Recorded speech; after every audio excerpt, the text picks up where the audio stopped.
Le mystère de l'hostilité contre le christianisme. Imaginez un instant que vous vous trouvez dans une ville animée, entourée de voix de toutes parts. Les rues sont remplies de gens qui se précipitent, chacun avec sa propre histoire et ses propres croyances. Certains parlent de politique, d'autres de leur famille, d'autres encore discutent de sport ou des événements de la journée. Mais au milieu de cette cacophonie de voix, une voix forte et dure vous crie « Je n'accepte pas votre religion. Ce que vous croyez est un mensonge, une illusion. » Vous êtes surpris.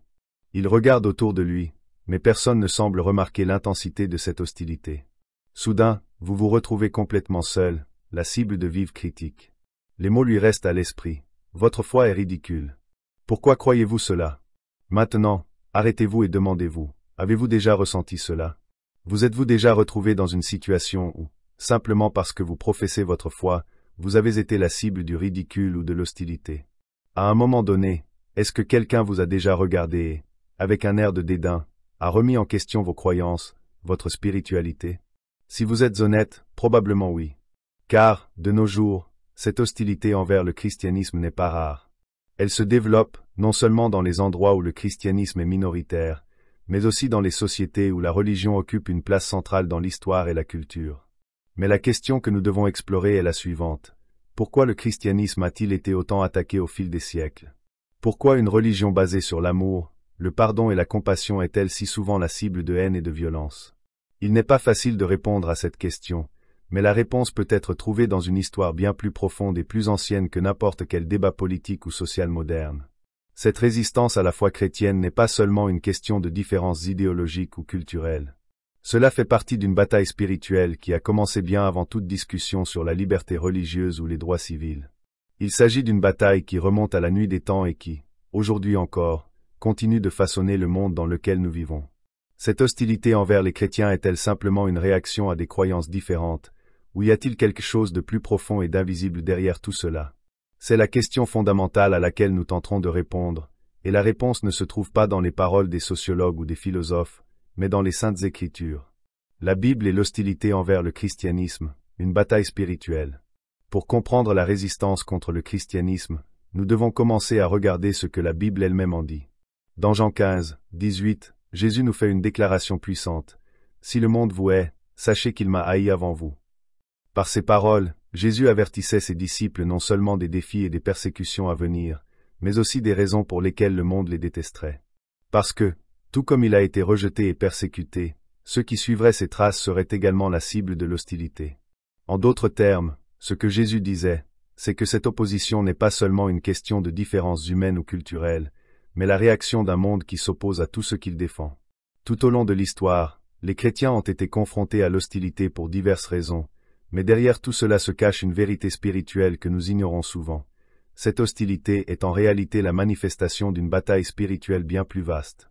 Cette guerre n'est pas seulement menée entre des groupes religieux ou des cultures, mais entre les forces du bien et les forces du mal. Et en tant que chrétiens, nous sommes au centre de cette bataille, en tant que cible de la résistance d'un monde qui choisit trop souvent les ténèbres plutôt que la lumière. Si nous regardons les événements survenus tout au long de l'histoire de l'Église, nous constatons que la résistance au christianisme n'est pas un phénomène nouveau. Dès les premiers jours, les disciples du Christ ont été persécutés, expulsés, torturés et tués à cause de leurs croyances. En fait, le Nouveau Testament regorge d'avertissements concernant les persécutions auxquelles les chrétiens seraient confrontés. Il y a des tribulations dans le monde, a dit Jésus dans Jean 16, 33. Il ne les a pas trompés. Il savait que le voyage de ses disciples serait marqué par la souffrance et l'opposition. Pourquoi cette hostilité? Le système mondial et la résistance à la vérité. Mais pourquoi, alors, le christianisme a-t-il été la cible de tant d'hostilité? Dans Éphésiens 2, 2, l'apôtre Paul décrit le monde comme étant gouverné par « le prince de la puissance de l'air », faisant référence à Satan et à l'influence des forces spirituelles du mal qui opèrent dans le monde. Paul nous avertit que, même si le message du Christ est un message de réconciliation et de paix, le monde est sous l'influence de forces qui s'opposent à la vérité et à la justice de Dieu. Le monde suit le système, commandé par ces forces, un système qui est en conflit constant avec les principes du royaume de Dieu. À mesure que nous avançons jusqu'à aujourd'hui, nous voyons cette bataille spirituelle se manifester de manière de plus en plus intense et complexe. La société est de plus en plus divisée, avec un rejet croissant des vérités spirituelles universelles, telles que l'idée selon laquelle Dieu est le Créateur, que la moralité a un fondement absolu et que le salut ne vient que par le Christ. Beaucoup préfèrent désormais s'aligner sur des idéologies qui favorisent l'indépendance par rapport à Dieu, plaçant l'humain au centre de tout, ce qui est considéré comme une menace directe pour la foi chrétienne. Cette résistance croissante n'est pas seulement une question d'opinion politique ou sociale, mais une bataille entre deux royaumes, le royaume de Dieu, gouverné par la lumière, et le royaume du mal, gouverné par les ténèbres.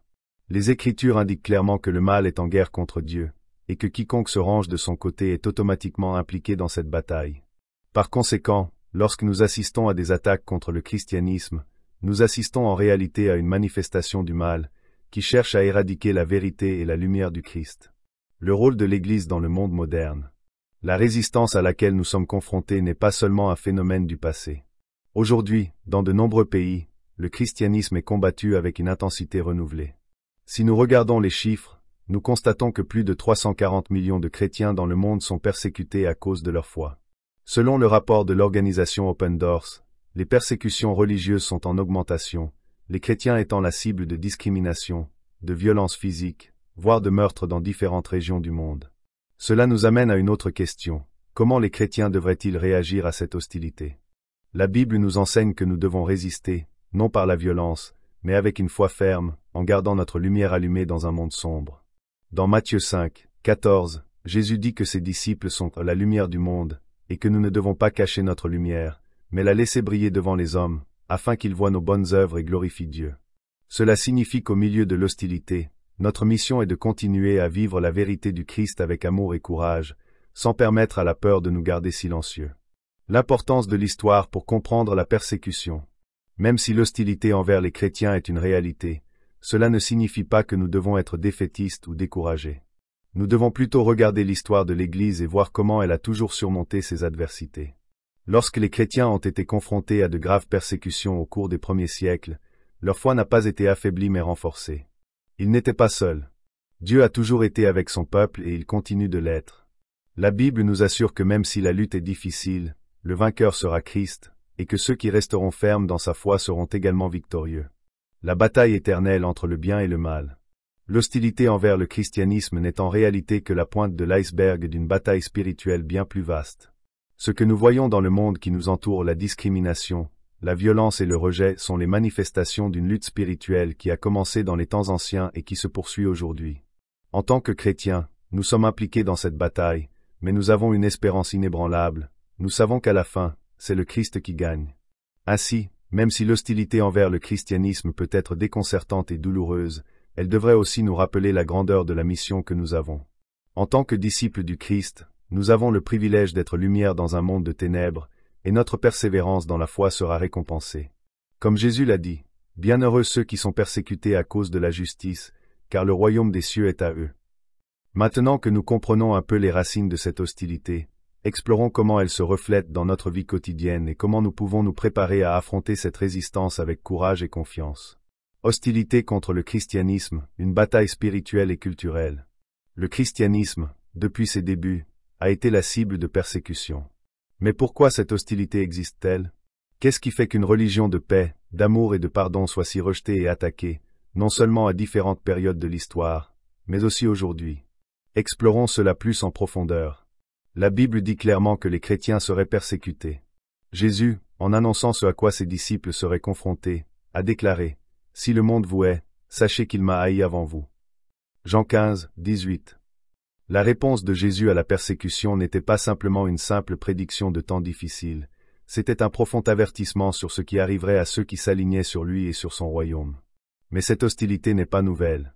Quand nous regardons l'histoire de l'Église chrétienne, nous constatons qu'au fil des siècles, les chrétiens ont toujours été persécutés à cause de leurs croyances.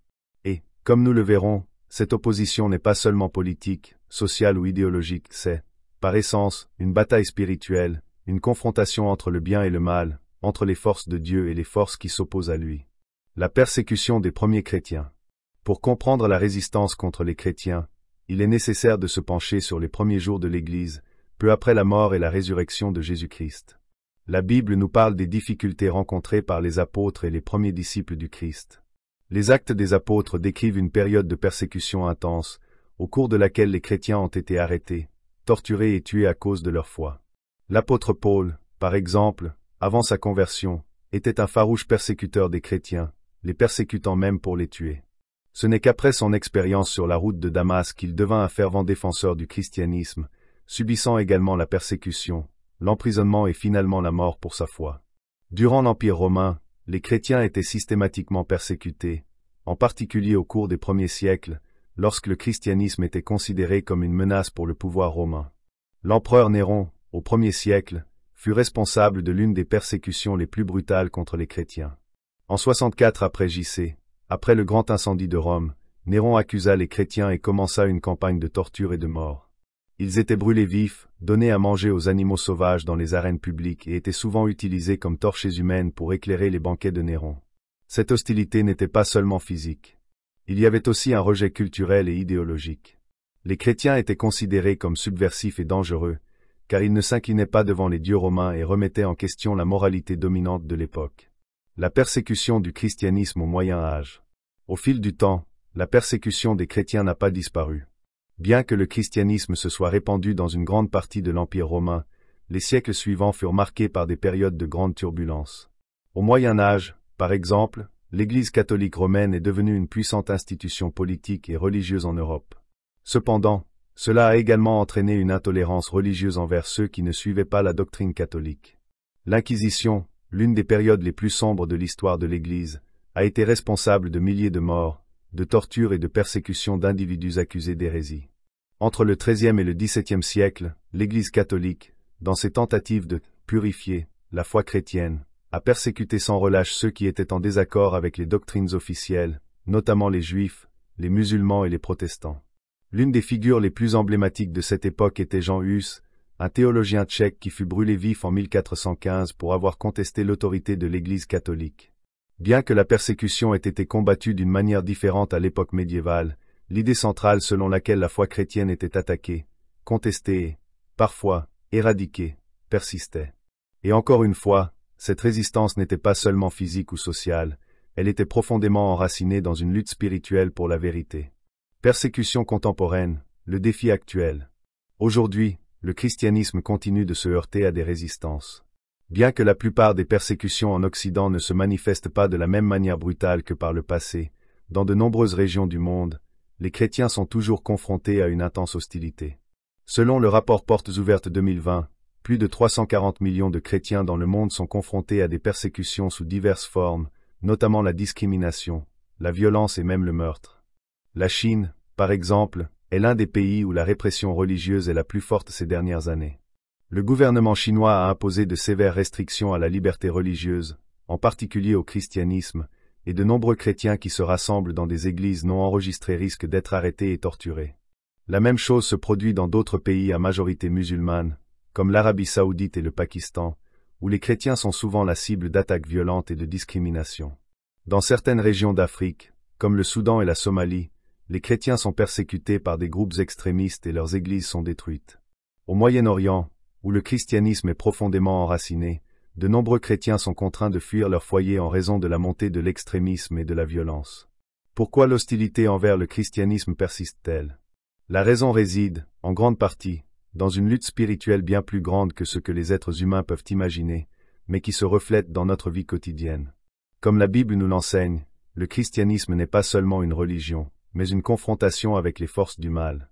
Et ces forces, représentées dans de nombreuses formes d'idéologie et de systèmes qui rejettent la vérité divine, continuent d'attaquer l'Église du Christ. La bataille spirituelle, le monde sous l'influence des forces spirituelles. Ce que beaucoup ne comprennent pas, c'est que l'hostilité envers le christianisme a de profondes racines dans une bataille spirituelle, une confrontation qui transcende le terrain physique. La Bible nous parle de ce combat spirituel qui se déroule dans les coulisses de la réalité visible. Dans Éphésiens 6, 12, l'apôtre Paul écrit « Car notre lutte n'est pas contre le sang et la chair, mais contre les principautés et les puissances, contre les princes de ce monde de ténèbres, contre la méchanceté spirituelle dans les hauts lieux. » Cette lutte n'est pas seulement une question de différence de croyance ou de pratique religieuse, mais une confrontation directe entre le royaume de Dieu et le royaume des ténèbres. La résistance au christianisme n'est pas seulement une question de savoir qui a raison dans les débats idéologiques. Cela fait partie d'une guerre spirituelle qui se reflète sous de nombreuses formes, que ce soit dans des gouvernements qui interdisent la religion ou dans des systèmes culturels qui promeuvent la laïcité et rejettent toute autorité divine. Et en tant que chrétiens, nous sommes appelés à affronter ce combat non pas avec des armes physiques, mais avec la vérité, la foi et la prière. L'Église comme lumière dans un monde sombre. Au milieu de cette résistance, l'Église chrétienne est appelée à être une lumière dans le monde. Jésus a dit à ses disciples, « Vous êtes la lumière du monde. » Une ville bâtie sur une montagne ne peut être cachée. Matthieu 5h14. Notre mission est d'être témoins du Christ dans un monde qui préfère souvent les ténèbres à la lumière, le mensonge à la vérité. Il est facile de se décourager face à une hostilité croissante, mais nous devons nous rappeler que cette résistance n'est pas une surprise pour Dieu. Il nous a appelés à être légers et il sera avec nous au milieu de la persécution.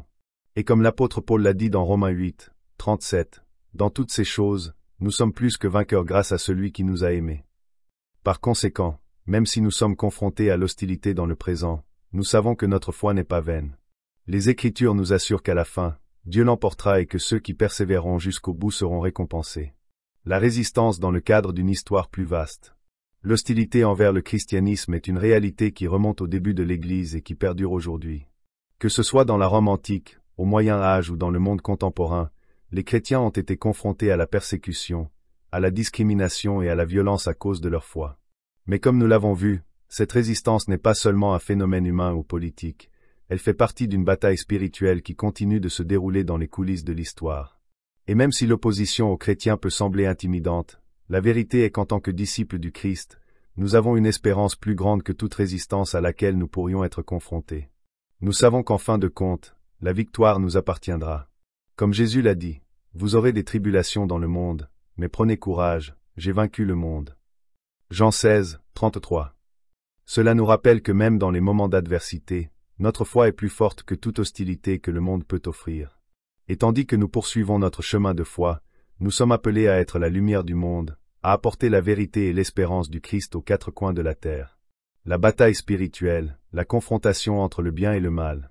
Lorsque nous parlons de résistance contre le christianisme, il est important de comprendre que cette hostilité n'est pas seulement une dispute humaine, mais reflète quelque chose de beaucoup plus profond et spirituel. La Bible nous enseigne que notre combat n'est pas contre la chair et le sang, c'est-à-dire contre des personnes ou des idéologies, mais contre des principautés, des puissances et des forces spirituelles maléfiques qui opèrent dans les régions célestes. Il s'agit d'un concept fondamental pour comprendre ce qui se joue réellement dans le monde spirituel et pourquoi la bataille entre le bien et le mal continue de se dérouler, souvent sans que l'on en réalise toute l'ampleur. Qu'est-ce que le combat spirituel? La guerre spirituelle est une lutte invisible qui a lieu entre les forces du bien, représentées par Dieu et ses anges, et les forces du mal, représentées par Satan et ses disciples. Cette guerre n'est pas un combat physique, mais plutôt un combat spirituel qui affecte l'humanité de plusieurs manières. Depuis l'Antiquité, cette lutte s'est traduite par des guerres culturelles, idéologiques et même physiques, comme nous l'avons vu tout au long de l'histoire de l'Église chrétienne. L'apôtre Paul, dans Éphésiens 6, 12, nous rappelle la nature de cette bataille, car notre lutte n'est pas contre le sang et la chair, mais contre les dirigeants et les puissances, contre les dirigeants de ce monde de ténèbres, contre la méchanceté spirituelle. Les régions célestes. Cela signifie que les chrétiens ne sont pas seulement confrontés à l'opposition des personnes ou des gouvernements, mais qu'ils sont également confrontés à des forces spirituelles qui agissent à des niveaux plus profonds, essayant de détourner l'humanité du plan de Dieu. Ces forces spirituelles se manifestent de différentes manières, dans les fausses philosophies, dans les tentations, dans les divisions et, bien sûr, dans la persécution directe des chrétiens. Satan, le prince des ténèbres, cherche à tromper, diviser et détruire, en utilisant tous les moyens nécessaires pour empêcher la propagation de la vérité du Christ. Mais comme nous le verrons, cette bataille spirituelle n'est pas seulement le combat de Satan contre Dieu, c'est aussi un combat pour l'âme humaine. Chaque choix, chaque décision que nous prenons reflète cette bataille invisible, et nos actions ont un impact profond sur la lutte entre la lumière et les ténèbres. Les forces du bien, la lumière et le royaume de Dieu. Du côté des forces du bien, nous avons Dieu, les anges et les chrétiens fidèles, appelés à être lumière dans le monde. Le concept de lumière est une métaphore centrale dans les Écritures, représentant la vérité de Dieu, la moralité divine et la pureté spirituelle. Dans Jean 8, 12, Jésus déclare « Je suis la lumière du monde. Celui qui me suit ne marchera pas dans les ténèbres mais aura la lumière de la vie. » Jésus représente non seulement la lumière, mais il nous appelle également à être porteurs de cette lumière, illuminant les ténèbres du monde avec sa vérité et son amour. La lumière n'est donc pas seulement une représentation de la connaissance, mais d'une réalité spirituelle qui affecte tous les domaines de la vie humaine. Lorsque nous vivons selon les principes de Dieu, nous combattons efficacement les forces des ténèbres, tout en manifestant sa bonté, sa justice et sa vérité dans un monde qui préfère souvent les ténèbres. Jésus, dans son ministère, a non seulement enseigné cette lumière, mais a également démontré comment la vivre à travers ses miracles, ses enseignements, et surtout à travers sa mort et sa résurrection. De plus, la lumière du Christ apporte la libération. Comme nous le lisons dans Colossiens 1, 13, il nous a délivrés de la puissance des ténèbres et nous a transportés dans le royaume du Fils de son amour. Cette délivrance n'est pas seulement une délivrance du péché, mais aussi de la puissance des forces spirituelles maléfiques qui tentent de dominer la vie des gens. L'œuvre du Christ, en vainquant la mort et le péché, est une action directe visant à démanteler le règne des ténèbres et à apporter la lumière de son royaume au monde. Les forces du mal, Satan et ses tactiques. Du côté des forces du mal, nous avons Satan, également connu sous le nom de diable, et ses anges déchus, les démons. Ces forces spirituelles tentent de déformer la vérité, de semer le chaos et de conduire les gens au péché et à la destruction. Satan, dans la Bible, est décrit comme un trompeur, un accusateur et un destructeur.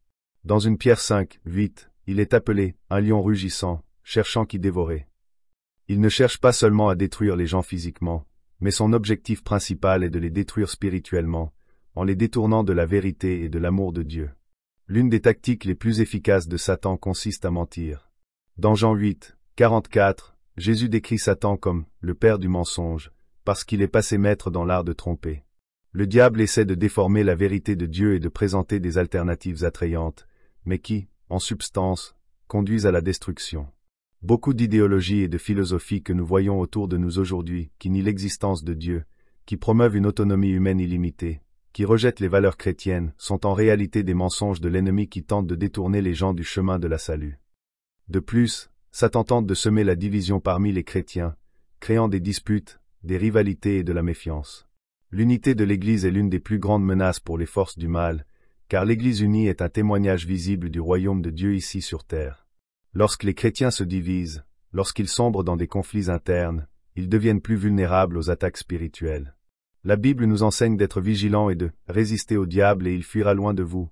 Jacques 4, 7. Comment la guerre spirituelle se reflète dans notre vie quotidienne. Cette bataille spirituelle n'est pas seulement quelque chose qui se déroule dans un endroit lointain ou invisible. Cela se reflète dans nos choix quotidiens. Chaque fois que nous sommes confrontés à une tentation, chaque fois que nous sommes confrontés à un conflit, chaque fois que nous sommes mis au défi de maintenir notre foi dans un monde qui la méprise souvent, nous nous retrouvons sur le champ de bataille. La tentation que nous ressentons, la lutte contre le péché et les difficultés que nous rencontrons en essayant de vivre selon les principes chrétiens sont autant de manifestations de cette bataille spirituelle.